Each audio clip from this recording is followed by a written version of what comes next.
on housing. So go ahead and put in the chat what tips and tricks you have. I think one of the biggest things when I think of housing is understanding the finances where you live, right? How much do houses cost where you live? How much do you need to make in order to afford that home where you live?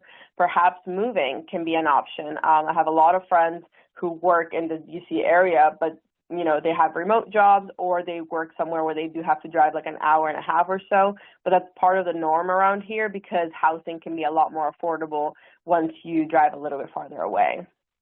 Prepay your mortgage. Yes.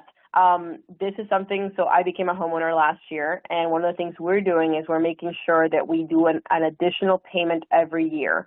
And if you did the budgeting workshop, you learned that there's actually, if you get paid bi-weekly, like most people, there's actually an extra paycheck that you receive, 2 extra paychecks that you receive throughout the year. And that is extra money that you could put towards your mortgage, and it can help you save many, many years on your mortgage.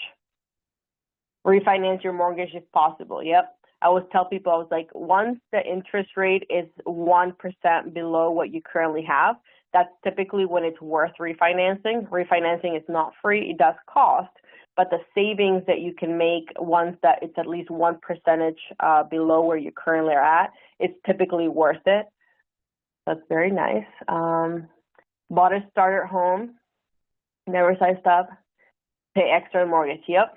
Yeah. When it comes to buying a home, the biggest thing too there is understanding that your starter home, like Crystal, you said, that can be your home forever, but it can also be your starter home. A lot of times when you are a first-time home buyer and you go out there, you envision this single home, right? The way we saw it on TV and grew up watching it.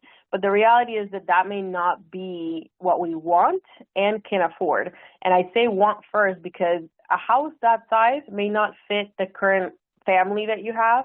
It may also not fit the amount of bathrooms you want to clean, the amount of a carpet that you want to be vacuuming, right? So realistically, you want to find a home that fits your lifestyle and your current family size. For me, I ended up buying a 2-bedroom condo, and it's perfect. And it was able to be something that I could financially afford, but also matches my lifestyle today. And that's going to be my starter home. And then we'll see as the years go by if we end up buying another one, if we end up upgrading or not. It'll be something that we see how things go. But yeah, a lot of prepaying on mortgages. I love that you guys have that information. We actually have a workshop on home ownership where we share a lot more things you can do. All right.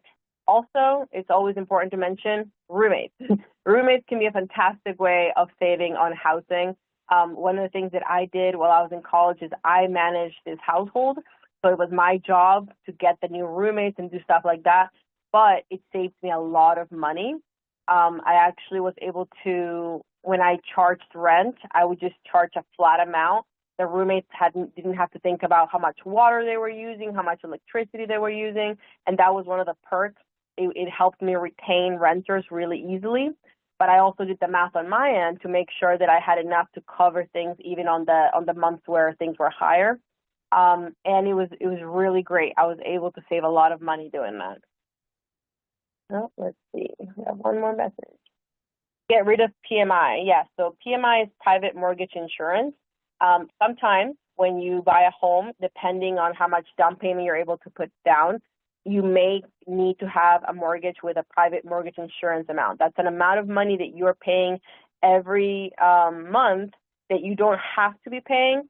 As soon as you pay down your home a little bit more, you can remove that. So it's important if you have a mortgage and you are currently paying PMI to talk with your lender and understand what do you need to do? How much do you have to pay down your home, or how much does the value have to go up in order for you to be able to stop paying PMI? So definitely a good question to have with your mortgage provider.